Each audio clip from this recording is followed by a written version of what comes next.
मेरे YouTube channel पर आपका स्वागत है। जैसा कि आज आपके लिए एक प्रश्न लेके आया हूँ, बहुत ही अच्छा प्रश्न है। Explain the meaning of constant in a number system, list different types of number constant with an example of each. कि हमको कंस्टेंट का अर्थ बताना है एक नंबर सिस्टम में, और विभिन्न प्रकार के जो कंस्टेंट होते हैं वो उदाहरण सहित नंबर समझाने हैं। सबसे पहले हम बात करते हैं कंस्ट्रेंट की। The limitation on the none पे मोशन ऑफ पार्टिकल्स और the none pay system of particles are called constraint and the motion is said to be constant motion. तो ये क्या कहता है कि पार्टिकल्स की जो मोशन ऑफ पार्टिकल होती है उसकी एक परिसीमा होती है, लिमिटेशन परिसीमा होती है, और the none pay system of particles जो सिस्टम होता है और पार्टिकल्स का आर कॉल्ड नन पे कंस्ट्रेंट या प्रतिबंध कहलाता है। कंस्टेंट का हिंदी में अर्थ होता है प्रतिबंध कहलाता है। एंड द मोशन जो गति होती है is none pay said to be constant motion. तो इस प्रकार का जो नन पे मोशन होता है उसको हम कंस्टेंट मोशन कहते हैं। दे आर नन पे फॉलोइंग टाइप ऑफ नन पे कंस्टेंट, ये विभिन्न प्रकार के नन पे कंस्टेंट रखता है। तो नंबर फर्स्ट हम बात करें तो नन पे होलोनोमिक कंस्टेंट की। जब क्या होता है, लेट नन पे माना R1 R2 R3 dot dot dot Rn। Are the none pay position vector होते हैं, स्थिति नन पे सदिश होते हैं, ऑफ नन पे मासेज जो कि नन पे द्रव्यमान रखते हैं M1 M2 dot dot dot Mn तक, एट नन पे टाइम टी टी टाइम की नन पे उपस्थिति में, ऑफ नन पे सिस्टम। देन नन पे दिस नन पे कंडीशन। तो इस प्रकार की जो कंडीशन स्थिति अपने पास मौजूद हो जाती है, ऑफ नन पे सिस्टम कैन भी नन पे एक्सप्रेस है। तो इसको एक्सप्रेस किया जा सकता है इस प्रकार के सिस्टम को, फंक्शन ऑफ नन पे R1 R2 dot dot dot Rn comma T बराबर 0 इक्वल्स टू 0। तो ये डायग्राम अपने को समझा रहा है कि एक्स और वाई यहाँ पे M1 M2 M3 तीन प्रकार के मास हैं, और जिनका नन पे R comma T position vector और टाइम के मध्य संबंध दिखा दिया गया है। दिस नन पे सोच डैट, ये नन पे प्रसिद्ध करता है कंस्टेंट इन नन पे होलोनोमिक।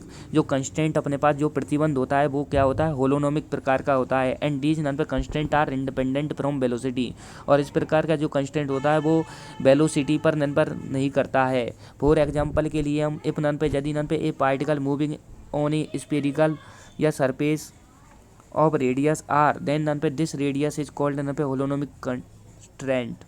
तो एक प्रकार का हम एग्जांपल लेते हैं कि यदि नन पे कोई नन पे पार्टिकल गतिमान है, किस में, स्फेरिकल में, गोलीय में, या सरफेस नन पे सरफेस पे, तो ऑफ नन पे जागो रेडियस, जिसकी नन पे रेडियस आर होती है, तब नन पे इसी रेडियस को हम क्या कहते हैं, होलोनोमिक कंस्टेंट कहते हैं।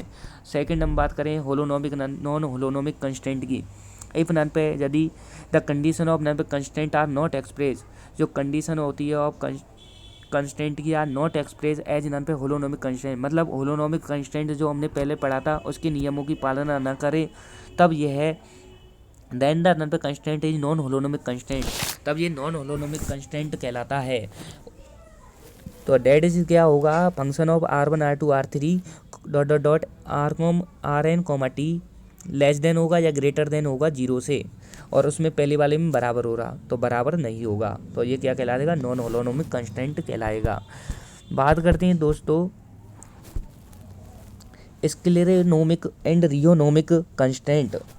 तो ये दो प्रकार के कंस्टेंट होते हैं, स्क्लेरोनोमिक एंड रियोनोमिक। स्क्लेरोनोमिक कंस्टेंट क्या होता है, इफ नन पे यदि the constant are independent from time, मतलब टाइम पर निर्भर नहीं करे, देन दे आर नन पे कॉल्ड स्क्लेरोनोमिक कंस्टेंट, तब ये इस प्रकार का जो कंस्टेंट है वो स्क्लेरोनोमिक कंस्टेंट कहलाएगा।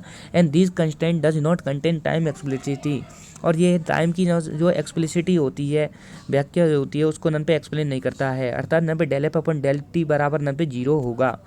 रियोनोमिक कंस्टेंट क्या होता है, इफ द सिस्टम कंटेन नन पे टाइम एक्सप्लिसिटी, यदि कोई नन पे कंस्टेंट जो है वो सिस्टम कंटेन करता है time explicitly, then they are नन पे कॉल्ड रियोनोमिक कांस्टेंट कहलाएगा। Del F upon del t does not equal to नन पे 0।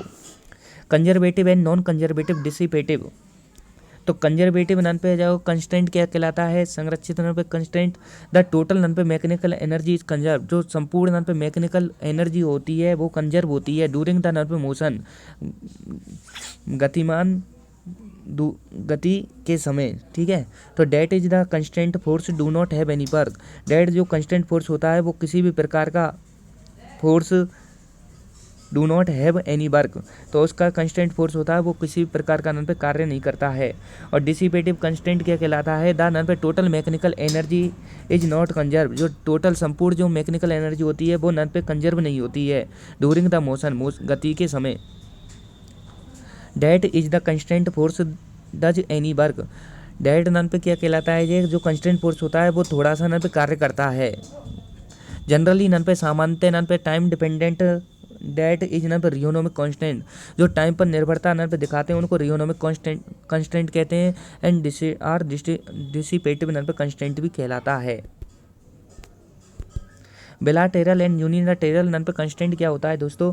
बिलाटेरल कंस्टेंट इफ नन पे this system is moving in नन पे backward and forward both direction. Bilateral का मतलब होता है द्विपक्षीय और यूनिलैटरल का मतलब वो एक पक्षीय है, मतलब एक ही पक्ष में नन पे गतिमान होते हैं उसको तो हम कहते हैं यूनिलैटरल, और दो पक्ष में नन पे गतिमान होती है उसको हम कहते हैं बिलाटेरल। तो नन पे इफ नन पे यदि नन pay system is moving in forward मतलब आगे की तरफ एंड बैकवर्ड पीछे की तरफ बोथ नन पे डायरेक्ट दोनों डायरेक्शन में होती है तो बिलाटेरल कंस्टेंट कहलाता है। यूनिलैटरल इफ नन पे यदि the system is moving in forward and backward any नन पे वन डायरेक्शन, कोई भी नन पे एक दिशा में गतिमान होगा। तो इस प्रकार आपके कंस्टेंट फोर्स पूरे कंप्लीट होते हैं। तो धन्यवाद दोस्तों, यदि वीडियो आपको अच्छी लगे हो तो लाइक करें, शेयर करें, सब्सक्राइब करें। आगे भी मैं ऐसे ही अच्छी वीडियो आपको लेके आऊँगा। धन्यवाद।